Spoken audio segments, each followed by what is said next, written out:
En esta presentación nos vamos a ocupar del C. Como vimos anteriormente, esta forma tiene distintas funciones y muchas veces resulta confusa su identificación. ¿Por qué? Justamente porque adquiere distintas funciones sintácticas de acuerdo en la cláusula en la que se encuentre y de acuerdo obviamente al núcleo verbal. En esta presentación lo que vamos a hacer es un repaso de esas funciones y por último vamos a sumar un tipo de C que no vimos hasta el momento y que es importante y amerita verlo ahora. Lo que les voy a hacer una aclaración es que en la teoría este es un tema complejo, es un tema de discusión dentro de todo lo que es el ámbito teórico de la gramática, porque no siempre los autores acuerdan, ¿sí?, en torno a las distintas funciones del C y sus límites, porque a veces son difusos.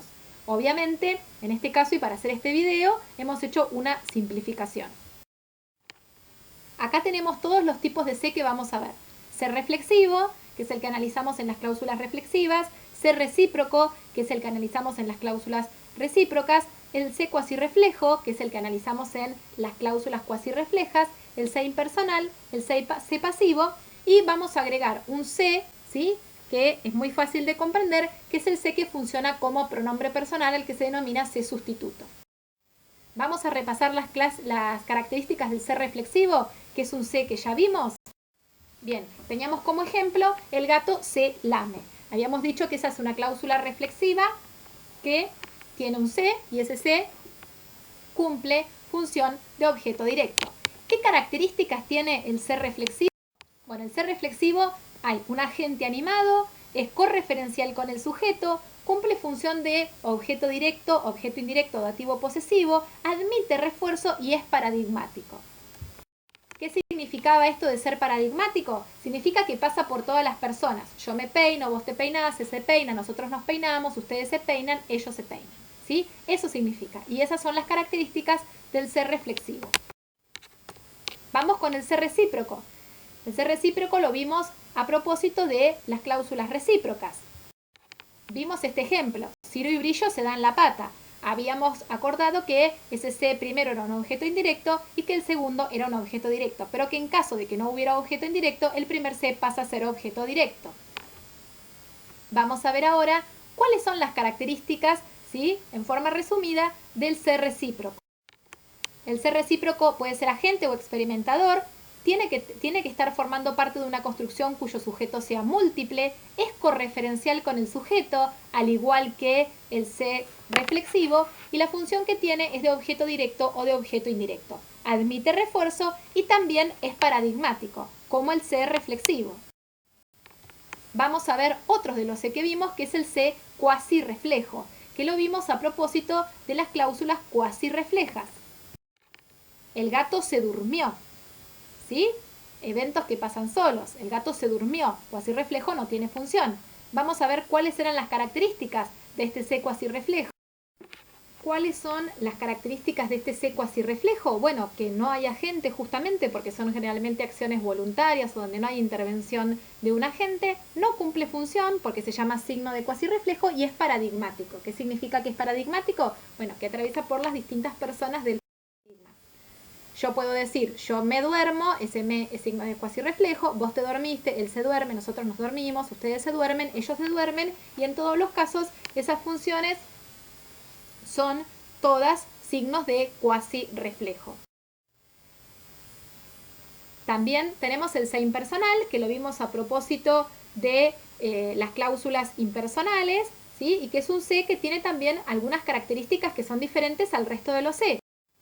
Por ejemplo, se vive bien. Habíamos dicho que en el caso del C impersonal no podíamos ponerle sujeto, ¿sí? Vamos a ver cuáles son esas características resumidas.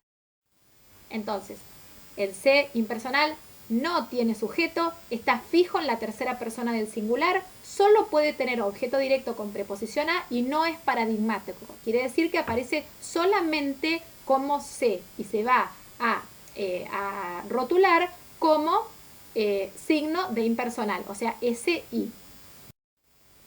Tenemos también el C pasivo, que es otro de los C que vimos. Lo vimos a propósito de este ejemplo, se destruyen las pulgas, ¿sí? Cláusula pasiva con C, ¿sí?, no la perifrástica. Vimos que la cláusula pasiva sí tenía sujeto a diferencia de la impersonal y que ese se funcionaba como signo de pasiva. Vamos a ver en forma resumida cuáles son sus características. Es un sujeto paciente, ¿sí? Es un sujeto que recibe la acción, no es el agente, porque el agente justamente está elidido. A diferencia de la impersonal, puede estar en tercera persona del singular o en tercera persona del plural, cosa que me da la pauta de que yo puedo cambiar puedo pasar al plural para reconocer si ese se es impersonal o es pasivo. El agente no está explícito y se da con verbos transitivos. Y vamos a ver un se que no vimos hasta ahora, pero que les va a resultar fácil de reconocer, que es el se cuando funciona como pronombre personal y es un se denominado se sustituto. Vamos a analizar este ejemplo. Yo tengo Brillo le dio un arañazo a Ciro. Brillo es el sujeto, el verbo del predicado, el núcleo del predicado es dio, un arañazo es objeto directo y a Ciro es objeto indirecto, que está reduplicado en el le. ¿Qué pasa si yo quiero decir Brillo le lo dio? ¿Sí? Está bien, porque le dio a él un arañazo. Pero ¿qué pasa? Suena mal. Entonces, por ese motivo, se reemplaza ese le por un se. Entonces, ese le es lo mismo que un se. Brillo se lo dio. Brillo le lo dio. Pero para que no quede esa cacofonía, que es digamos, un sonido que hace un poco de ruido, se utiliza el pronombre se. Pero en realidad representa un le. ¿Qué quiere decir esto? Que cuando a mí me aparezca una oración como Brillo se lo dio, ese se va a ser un objeto indirecto, pero no va a formar parte de una cláusula, simplemente va a ser un objeto indirecto como un pronombre personal, como cualquier objeto indirecto.